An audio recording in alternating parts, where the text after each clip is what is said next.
What's going on YouTube? Tominator here, and today I've got a little tip for you about the tip of the H&K MP5 A5 electric blowback submachine gun here.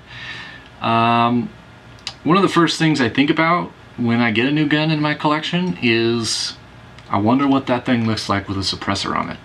Because the fact of the matter is, I love suppressors and I'm not afraid to talk about it.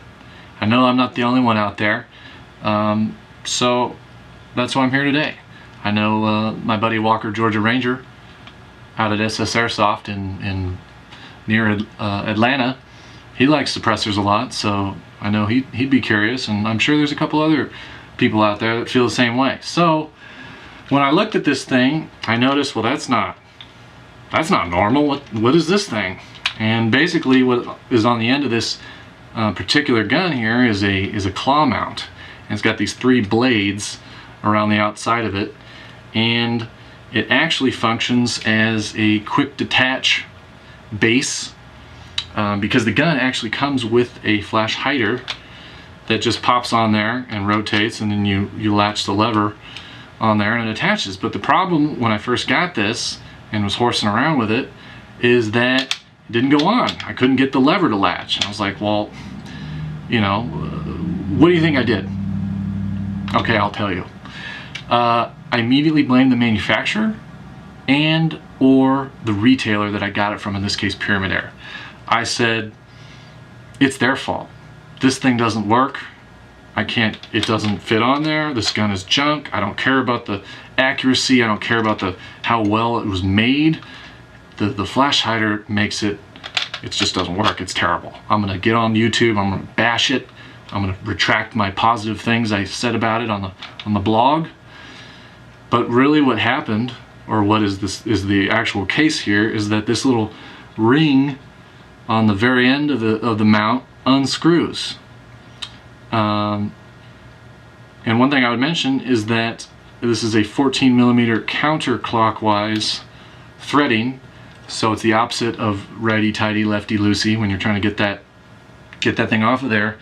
The other thing I would point out to you when you're trying to unscrew yours is the first time you do it is probably going to be very tight, if not maybe even sealed on there, like mine seemed to be. So you'll probably need some pliers, and what I would recommend is wrapping a piece of a rag or cloth or something that you can wrap around the end or outside of it, then put the pliers on there. Otherwise you're going to scratch up the outside of your ring there. So once you get that thing off, look at this. Boom. Just pops right on there. You're ready to go.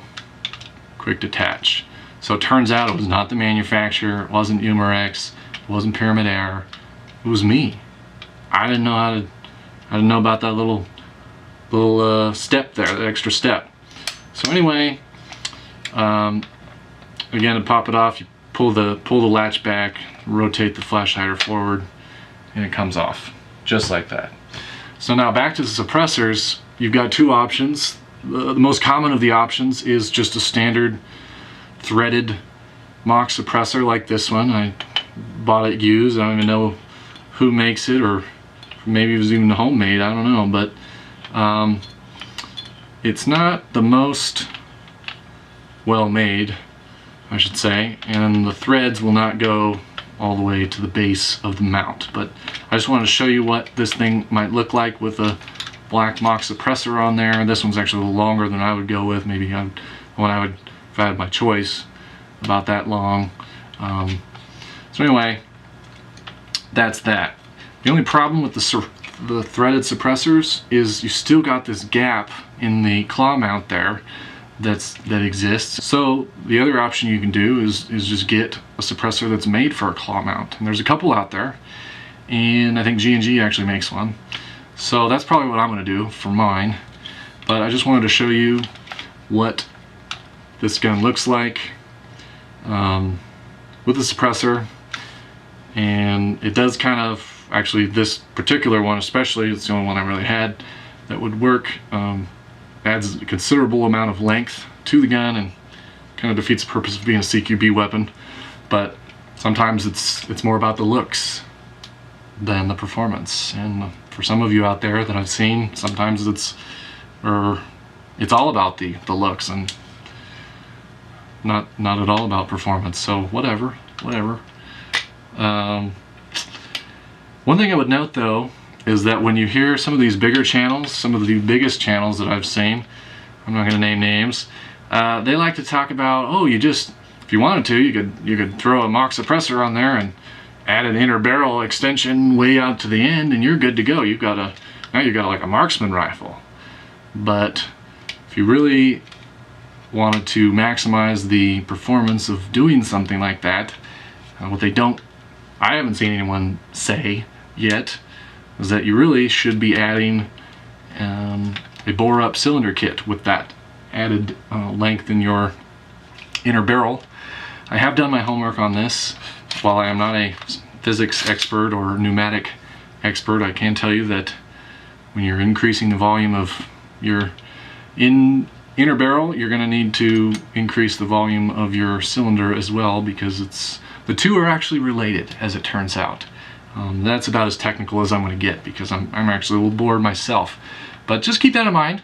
I'm not saying you shouldn't do it, just add that cylinder in there and you're good to go. Anyway, thanks for watching.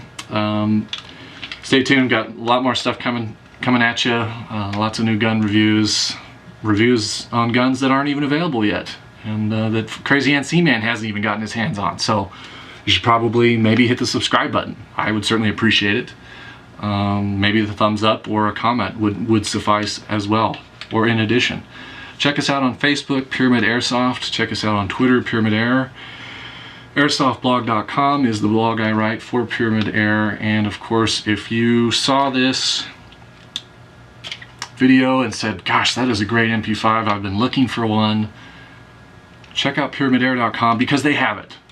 And you can buy it from them at a very reasonable price. I was surprised just how reasonable this thing is, considering its high quality. When I first picked this thing up, I first saw it and decided, wow, I have to have this thing. I didn't know who made it, and it was so well made, I thought VFC made it. But I was like, wait a minute, does VFC make an MP5 AEG? And I don't know if they do, they might, but I know they make a gas blowback. But anyway, it's that good. It's actually made by Top Tech, which I pointed out in my other review sections. So anyway, great MP5, probably the best one I've ever seen or shot out there. So keep that in mind if you're looking for one. Thanks for watching. Tominator. We'll see you next time.